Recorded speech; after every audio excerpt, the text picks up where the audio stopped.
I'm revising my position on viruses living in bodies. They live briefly in spaces where bodies interface, making the war against the virus also a war against moments and spaces of connections. Adia Benton.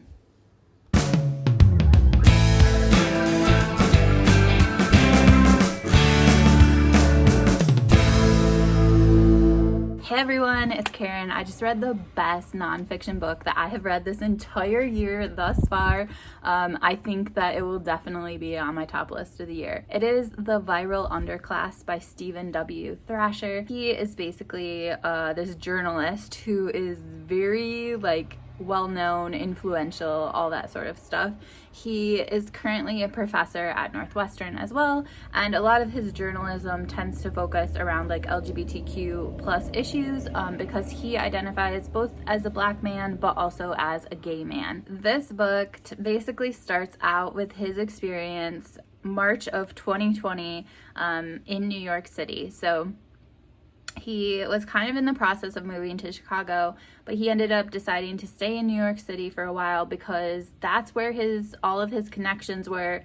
That's where his access to mutual aid kind of was. In addition, he kind of described how silent it got in the city because all these affluent people who were able to left to go elsewhere. If they had a summer home or someplace else where they could go, they went there. It didn't even matter if it was not really appropriate for winter. They left the city, and the people that were left oftentimes are the people that really couldn't afford to leave anywhere else, or because of their connections, they just felt they needed to stay for other sort of protections and the sense of community and everything that they had there. The only noise that he described was just the almost constant sound of ambulances, and thus there was a constant reminder of what was actually going on. So as Dr. Thrasher covers in the book, essentially the maps that show poverty, that show racism,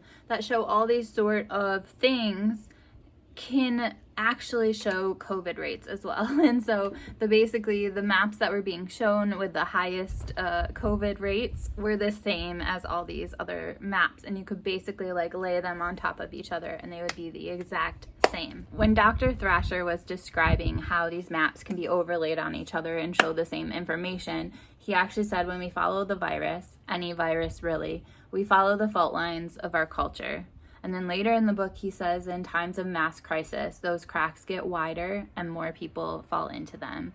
So basically, he is saying that the virus plus racism, sexism, anything like that, when you add those two together, they equal a viral underclass. And that's what the whole book is about. The book is broken into loads of chapters, so I'll read them for you in a second. But basically, each of the chapters has kind of a different part of that equation. So a virus plus blank equals a viral underclass. And those basically are racism, individualized shame, capitalism, the law, austerity, borders, the liberal carceral state, unequal prophylaxis, ableism, speciesism, the myth of white immunity, and collective punishment. And throughout each of these chapters, he really addresses how those impact certain groups of people coming down with viruses more often, and throughout them just sharing loads of stories of people that have been negatively impacted way more than basically the white affluent population. So I want to go into just some of the things that stuck out the most to me in the book, and the first category of that is racism, and I think the second is capitalism.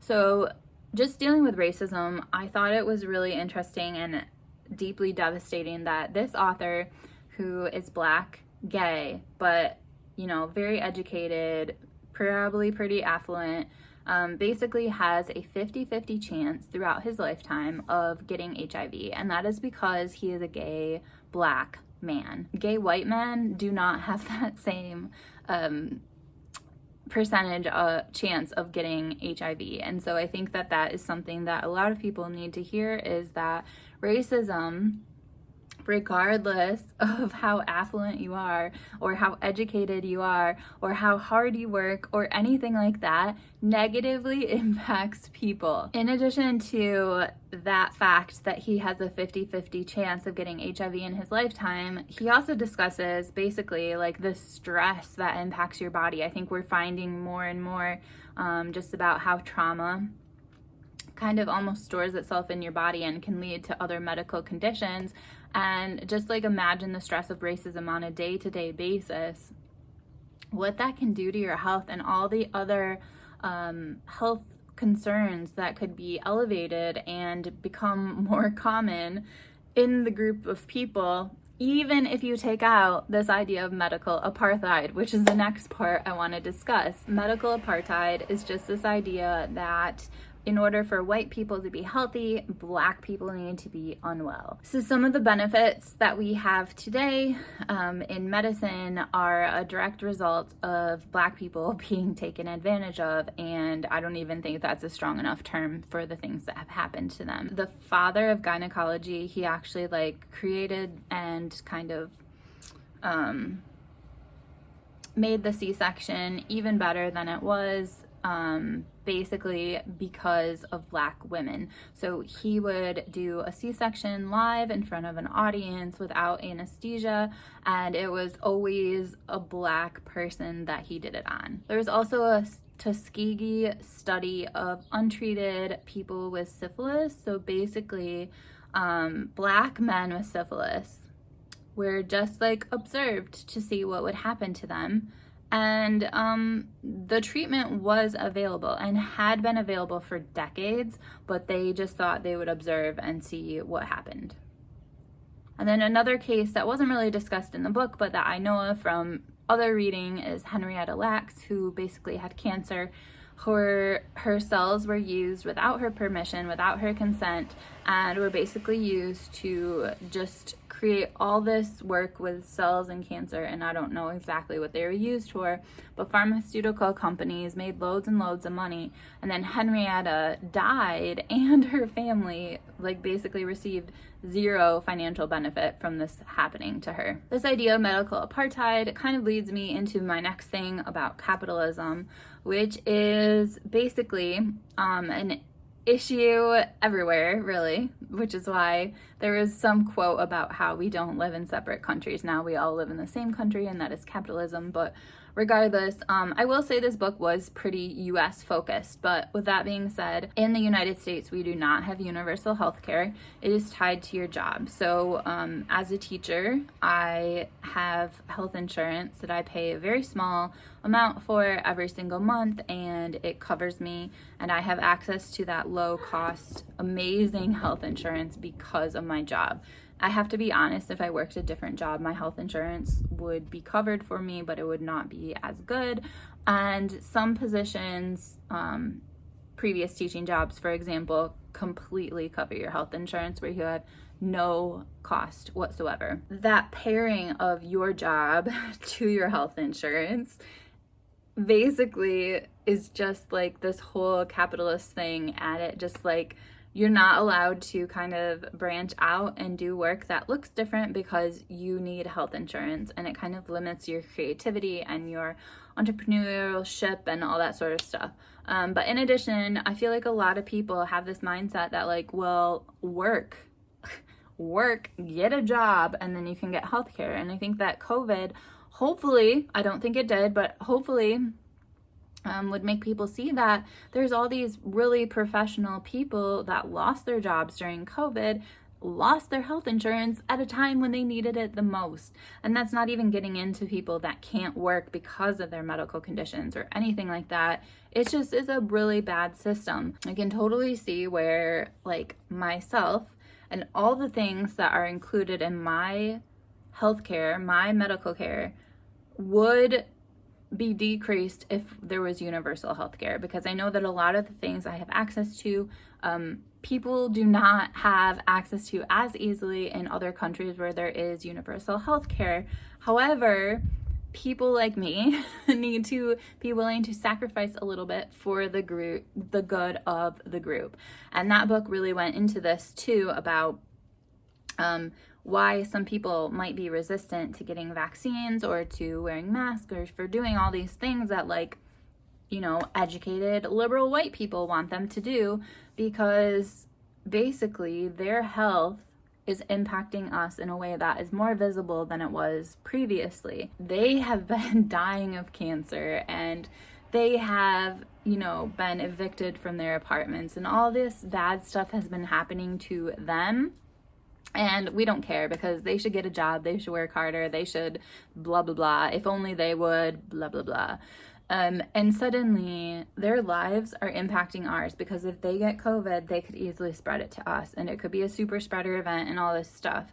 Well, it was this idea in the book that really made me think that there could be some resistance to that, because why do you all of a sudden care about me? You didn't care about me when this happened, when this happened, when this happened, but now if I get COVID, I can make you sick, and now you care about me getting vaccinated.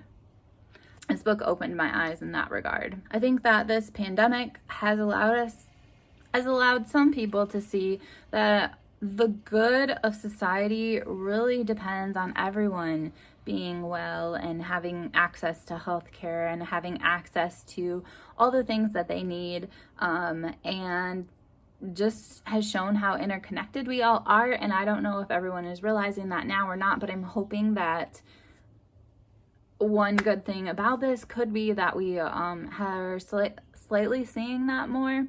But with that being said, basically capitalism has also impacted us just thinking for ourselves and not wanting to give the recipe to the vaccine to other countries in the world who want to make this for themselves, so that everyone in the world can be healthy. And I feel like that a lot of these pharmaceutical companies are not giving away the recipe because they want to make money off of this pandemic. And there was a really good podcast that I listened to today, which is a good, like, in conversation with this book, which really dealt with just like, okay, where are we in this pandemic, and what do different perspectives around the world look like? So there are 3 people that were interviewed. One was in Scotland, one was in the United States, and one was in Nigeria. And the woman from Nigeria was amazing. Like, listen only for her, please. Because she talked about how the conversations that we're having in, like, the UK and the US and all these, like, wealthier countries are not even relevant conversations to a whole bunch of people in Africa and other places where they don't even have access to the vaccines. So let's not talk about which one is the best or how many, like, boosters you should get or anything like that. They just want the vaccine. They just want tests to see if you have COVID or not.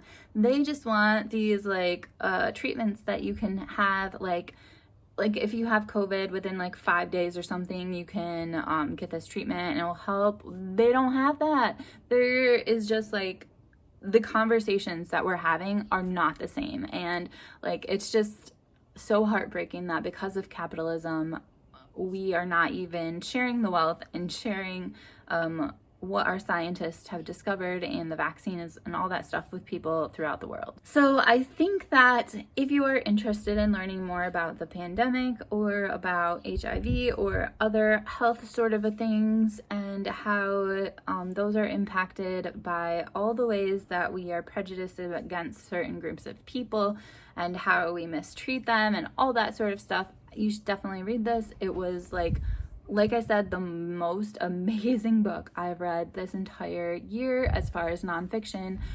Definitely powerful. I asked my library to buy it. I'm asking loads of people to buy it. I will buy it just because it is so incredible, and I think that it opens up people's eyes to a lot of different nuances to the topics that we've been discussing for 2.5 years that we need to be discussing in more depth that could lead towards long-term change. That being said, I'm always on the lookout for other books that can kind of allow me to see the water I'm swimming in or see things from a different perspective. So please list below other books that have allowed you to see current events in a very different light. I hope you guys are all doing well, staying safe, and I will see you later. Bye.